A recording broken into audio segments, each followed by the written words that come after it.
L'organisme se défend spontanément contre les agressions, notamment d'origine microbienne.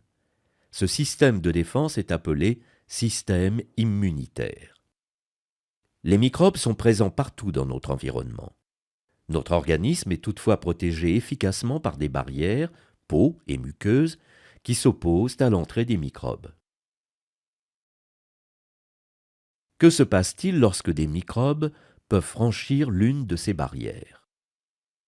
Au niveau d'une plaie, les bactéries trouvent des conditions favorables à leur multiplication. En réponse à la présence des microbes, une réaction inflammatoire locale se déclenche. Elle est caractérisée par 4 signes principaux: rougeur, chaleur, gonflement et douleur.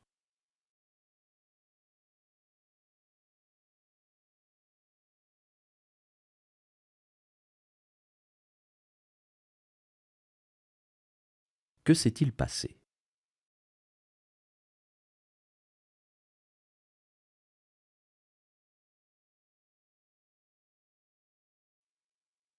Les cellules blessées lors de l'agression libèrent des substances chimiques qui provoquent la dilatation des capillaires sanguins, d'où la rougeur et la chaleur.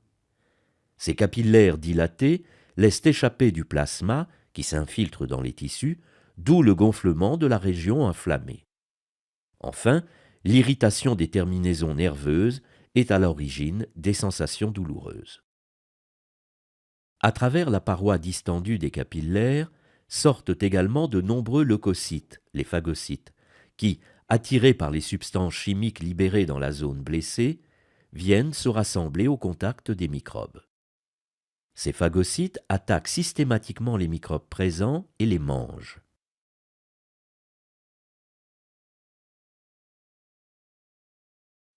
Pour cela, ils s'accolent aux microbes, les enveloppent et les enferment dans de petites poches à l'intérieur de leur cytoplasme.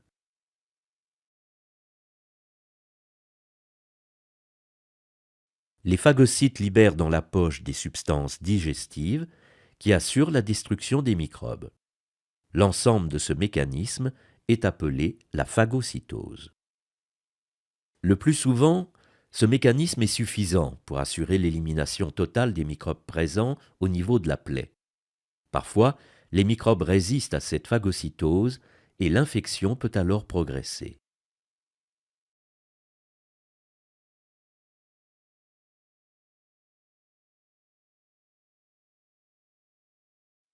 L'organisme met également en œuvre 2 mécanismes de défense plus lents et nécessitant une reconnaissance de l'agresseur. Les antigènes, éléments reconnus comme étrangers par l'organisme, sont soit neutralisés par des anticorps, soit tués par des cellules tueuses. Dans les 2 cas, l'immunité est dirigée spécifiquement contre l'antigène. Étudions tout d'abord la défense par les anticorps. La vaccination nous protège contre le tétanos et la diphtérie, maladies provoquées par des bacilles qui agissent par des toxines libérées dans le sang.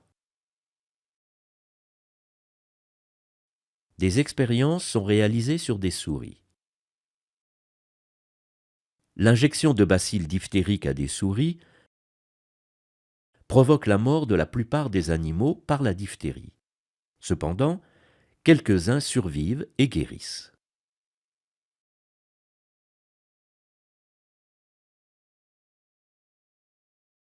L'injection à des souris du sérum d'un animal guéri de la diphtérie, suivie de l'injection de bacilles diphtériques, ne provoque aucun signe de diphtérie chez les souris. L'injection à des souris du sérum d'un animal guéri de la diphtérie, mais suivie de l'injection de bacilles tétaniques, provoque la mort de la plupart des animaux par le tétanos.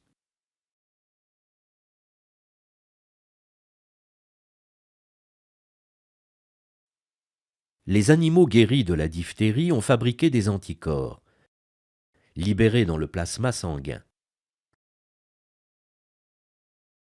Ce sont les lymphocytes B qui produisent les anticorps.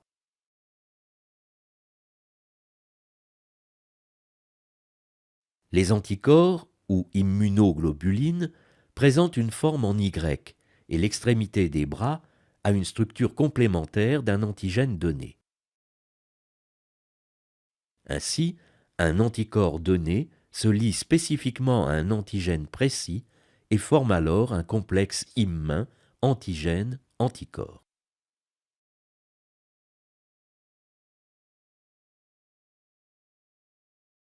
Le lymphocyte B porte sur sa membrane de nombreux anticorps tous identiques. Il ne reconnaît un antigène que s'il peut se lier à lui grâce à ces anticorps.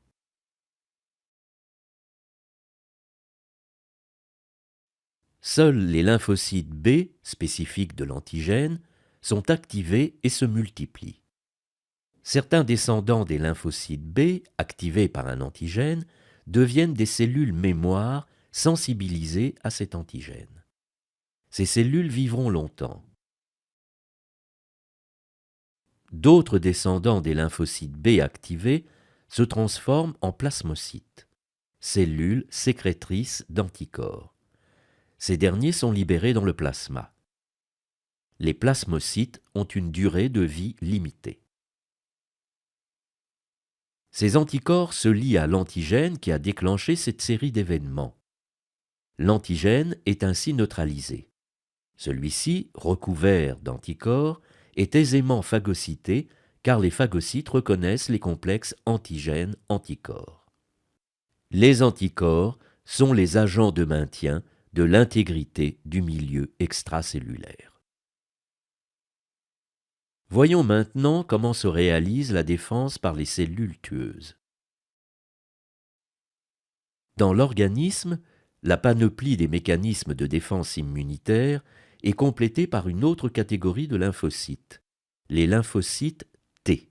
Contrairement aux lymphocytes B, qui libèrent des anticorps capables de se fixer sur un antigène présent dans le milieu intérieur, les lymphocytes T peuvent se transformer en cellules tueuses qui détruisent des cellules reconnues comme étrangères ou anormales en venant directement à leur contact. Les cellules attaquées peuvent être des cellules de l'organisme infectées par un virus ou par une bactérie intracellulaire, comme le bacille tuberculeux, ou bien des cellules cancéreuses, ou encore des cellules greffées provenant d'un donneur incompatible.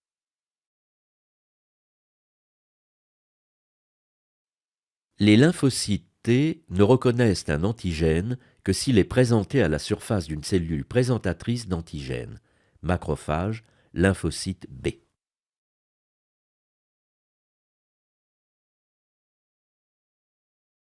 En effet, après la phagocytose,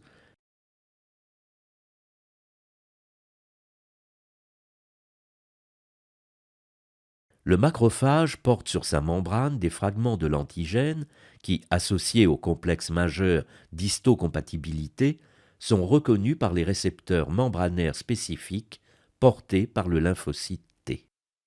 Il s'agit d'une double reconnaissance effectuée par le lymphocyte T, une reconnaissance du macrophage grâce à son complexe majeur d'histocompatibilité et une reconnaissance de l'antigène qui lui est associé.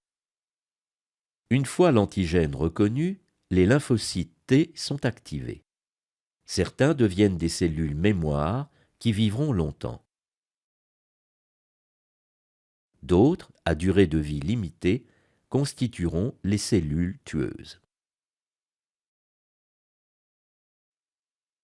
Le scénario de l'attaque des cellules tueuses est le suivant.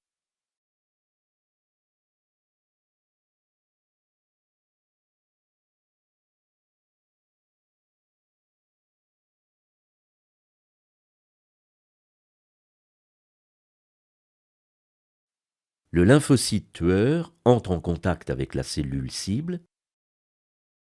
Il libère une substance chimique qui perfore la membrane de la cellule attaquée, puis il se détache, la cellule cible est détruite.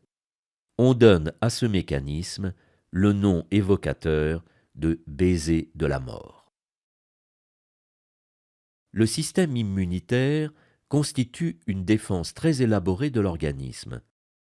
Il n'est donc pas surprenant qu'une machine aussi complexe soit sujette à des dérèglements. Il s'agit des allergies, des maladies auto-immunes et l'immunodéficience innée ou acquise.